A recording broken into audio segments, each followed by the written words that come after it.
जामिया मिलिया इस्लामिया में अगर कोई स्टूडेंट्स डिप्लोमा इन इंजीनियरिंग का एंट्रेंस एग्ज़ाम देना चाहता है तो ध्यान रहे कुछ चीज़ें ऐसी है जो उसे जानना चाहिए एंट्रेंस एग्ज़ाम देने से पहले, ताकि उसे जब एंट्रेंस एग्ज़ाम दे ले और अगर जो उसका रिजल्ट आ जाए तो उसे काफ़ी कुछ चीज़ें पहले से ही समझ आ जाए, ताकि उसे बाद में कोई प्रॉब्लम क्रिएट ना हो। सबसे पहले अगर डिप्लोमा की बात कर ले तो जामिया में जो है ये यूनिवर्सिटी पॉलिटेक्निक के नाम से बिल्डिंग है, उसी के अंदर ये क्लासेस चलती है।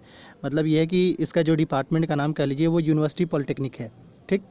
इसमें जो है आपका दो तरीके का कोर्स है, एक रेगुलर है, दूसरा सेल्फ फाइनेंस है। रेगुलर 3 साल का है एंड अगेन जो सेल्फ फाइनेंस है वो भी 3 साल का ही है, और ये दोनों जो सर्टिफिकेट है वो वैलिड है, ऐसा नहीं है कि वैलिड नहीं है। ठीक है।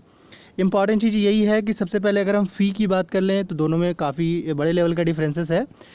एक जो है वो यानी कि जो रेगुलर है, जो जैसे होता क्या है कि जिनका मार्क्स ज़्यादा रहता है उनको सबसे पहले रेगुलर में दिया जाता है, और जिनका कम मार्क्स रहता है जब रेगुलर फुल हो जाता है तो उसको फिर बाद में जिन बच्चे का मार्क्स कम होता है उन्हें सेल्फ फाइनेंस दिया जाता है। तो सेल्फ फाइनेंस का जो पेमेंट है वो 27,000 के बियॉन्ड है, और वही अगर जो रेगुलर की बात कर ले तो उनका जो है वो 8,970 के आसपास में पेमेंट करना होता है।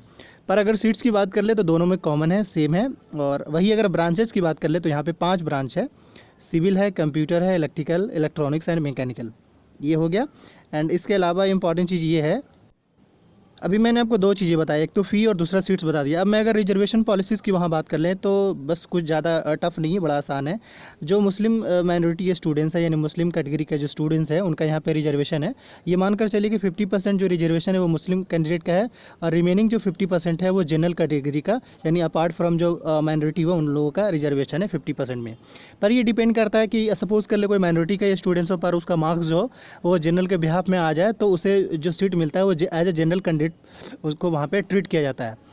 मतलब इस तरीके से समझिए, जैसे अगर किसी बंदे का मान ली ओबीसी का कैंडिडेट हो या मुस्लिम कैंडिडेट हो पर उसका मार्क्स जो हो 80 प्लस हो, और जो जनरल कैंडिडेट गया है उसका भी अगर मार्क्स 80 प्लस ही हो, तो दोनों को एज ए जनरल कंसीडर किया जाएगा। पर उसमें कोई प्रॉब्लम नहीं है, बस रिजर्वेशन मैंने आपको रिमाइंड कर दी, ये रिजर्वेशन पॉलिसी या मेंशन है।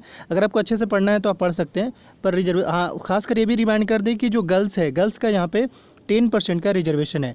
तो ये मान कर चलिए कि गर्ल्स अगर देंगी तो डेफिनेटली उनका सिलेक्शन हो ही जाता है most of the chance maker, क्योंकि असल में तो ये है कि इंजीनियरिंग में क्या है कि गर्ल्स उतना इंटरेस्टेड होती नहीं है, खासकर डिप्लोमा में। दैट्स वाई जो उनका जो सीट्स है ना वो काफ़ी वैकेंट रह जाता है। तो इस वजह से जिनका कम कम भी, किसी गर्ल्स का कम मार्क्स भी आता है उनका भी सिलेक्शन हो जाता है। तो गर्ल्स के लिए कोई इशू नहीं है, वो आराम से मतलब जामिया का अगर फॉर्म भी फिल कर दे और कुछ थोड़ा बहुत भी अच्छे से पेपर अगर दे दे तो उनका सिलेक्शन फिक्स है। वही अगर सिलेबस की बात कर ले तो यहाँ पे लिंक मेंशन है, इसका लिंक जो होगा वीडियो के डिस्क्रिप्शन बॉक्स में, आप वहाँ से एक्सेस करके खुद भी देख सकते हैं, तो लिंक मैं दिखा दे रहा हूँ। और जहाँ तक एंट्रेंस एग्ज़ाम की बात कर ले तो ये मोस्ट प्रोबेबली यही है कि दिल्ली में ही एंट्रेंस एग्ज़ाम इसका होगा। ये काफ़ी पहले ऐसा हुआ था कि पटना, श्रीनगर और लखनऊ में हुआ है। पर ओवरऑल अब जो जैसे जैसे कोविड का जो असर है ना उस हिसाब से अगर देखा जाए तो मोस्ट प्रोबेबली दिल्ली में होगा। पर इनकेस जब फॉर्म आता है अगर ऑप्शन होगा तो ठीक है, जिनको होम टाउन लगेगा वो अपना होम टाउन के हिसाब से चूज़ कर सकते हैं। पर ये कि जब फॉर्म, अभी तो वैसे फॉर्म आया नहीं, आने में थोड़ा टाइम लगेगा। वही अगर डिप्लोमा में एलिजिबिलिटी क्राइटेरिया की बात कर ले, ये मोस्ट इंपॉर्टेंट है, क्योंकि इस वजह से कुछ स्टूडेंट्स ऐसे भी है जो एंट्रेंस एग्ज़ाम निकाल लेने के बाद भी एडमिशन नहीं हो पाया है। तो इसलिए एलिजिबिलिटी क्राइटेरिया जरूर देख लीजिएगा। इंपॉर्टेंट चीज़ें बस इसमें यही है कि एक तो मैंने सबसे पहले आपको बताया दी कि यहाँ पे 5 ब्रांचेज है।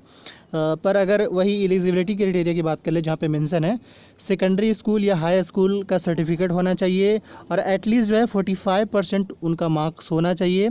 साइंस में, मैथ्स में, समझ में आ रहा है, यानी कि साइंस में एटलीस्ट 45 मार्क्स होना चाहिए और मैथ्स में भी एटलीस्ट आपका 45 मार्क्स होना चाहिए। या फिर पीसीएम, इन केस मतलब बायो साइंस छोड़कर पीसीएम भी है तो पीसीएम में भी आपका एटलीस्ट 45% होना चाहिए। अगेन जो है सेकंड जो क्राइटेरिया है, यानी कि अगर फर्स्ट अगर फुलफिल है तो कोई इशू नहीं है। सेकंड में ये कहा जा रहा है सीनियर सेकेंडरी स्कूल सर्टिफिकेट या इंटरमीडिएट, यानी अगर किसी बंदे ने 12th कर रखा हो तो उसका एटलीस्ट जो है से 40% उनका मार्क्स होना चाहिए 12th के हिसाब से, यानी कि 10th जो कर रखे हैं उनका एटलीस्ट साइंस और मैथ में दोनों में कम से कम 45 मार्क्स होना चाहिए। और अगर कोई बंदा 12th कर रखा हो तो उसमें एटलीस्ट साइंस और मैथ में 40 मार्क्स एटलीस्ट होना चाहिए, तभी तो वो 40% बनेगा। ये हो गया। और वैसे भी इस बार तो बिहार बोर्ड गर्दा उड़ा के रिजल्ट दिया है, तो मेरे ख्याल से इसमें कोई किसी भी स्टूडेंट्स का इशू नहीं होगा। देखना होगा यूपी बोर्ड का क्या सिचुएशन रहता है।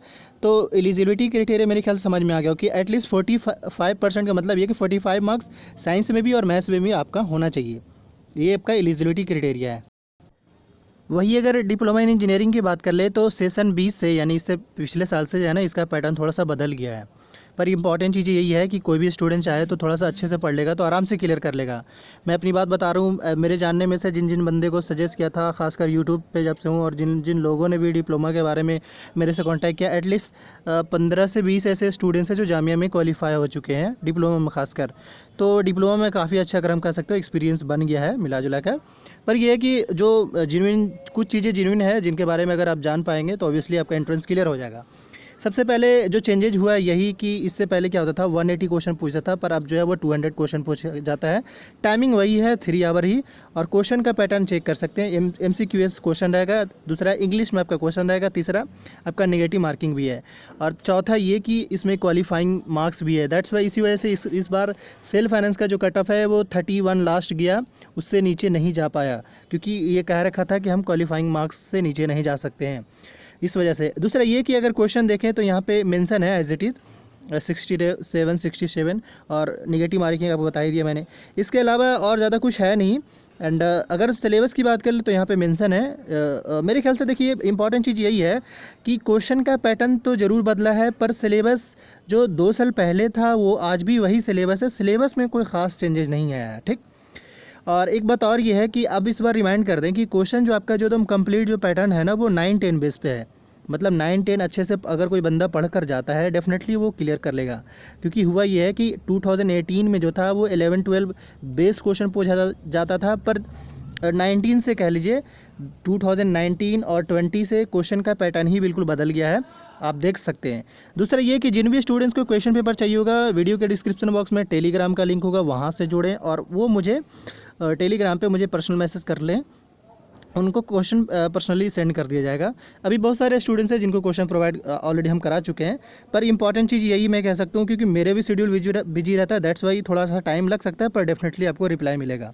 हाँ, ये भी है कि जो चीज़ मेरे पास होता है, नज़र में होता है, वो चीज़ तुरंत रिप्लाई मिल जाता है। जो चीज़ थोड़ा सा टाइम लगता है, क्योंकि जामिया की अगर हम बात कर ले, ये मेरे पास तो असल में AMU और जामिया का दोनों का क्वेश्चन है, तो थोड़ा सा ढूंढने में, मैनेज करने में थोड़ा सा टाइम लग जाता है, दैट्स वाई थोड़ा लेट होता है। पर फिर भी कोई नहीं, आप अगर क्वेश्चन किसी भी स्टूडेंट्स को चाहिए तो वो उन्हें मिल जाएगा। सो अगेन मैं यही कहूँगा कि आने वाले टाइम में, हाँ, दूसरा ये कि आप अपना थोड़ा ना एक शेड्यूल अच्छा सा बना लीजिए। टिप्स को लेकर के हम बात कर ले तो एक शेड्यूल अच्छा सा बना लीजिए और रिवीजन पे ज़्यादा ध्यान दीजिएगा, डेफिनेटली आपका सिलेक्शन हो जाएगा। फिर भी अगर कोई क्वेरी होगा तो आप हमसे बात कर सकते हैं, क्योंकि बहुत सारे ऐसे स्टूडेंट जिनसे बात हुई है व्हाट्सएप पे। So thank you for watching this video. AMU Jamia को लेकर अगर आप अपडेटेड रहना चाहते हैं एंट्रेंस एग्जाम लेकर और फॉर्म को लेकर, तो आप इस यूट्यूब चैनल को जरूर सब्सक्राइब कर लें। इसके अलावा अगर आप किसी खास टॉपिक पे वीडियो चाहते हैं तो कमेंट में बता सकते हैं। Thank you.